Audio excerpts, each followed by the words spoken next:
tấn công từ xa.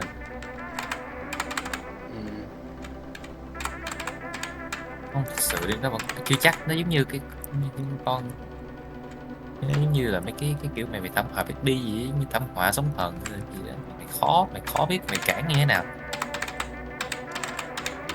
trừ khi mày mày mày đánh mày bắn vô cổ á.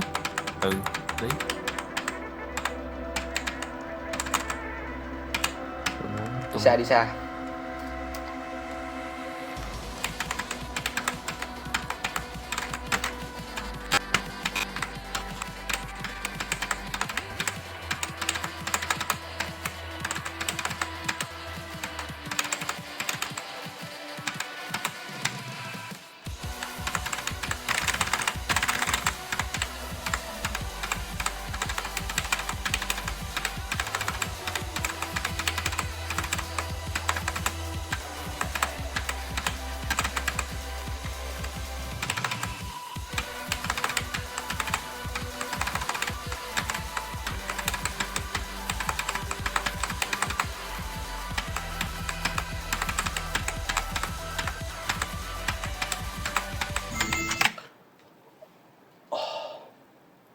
Biết không?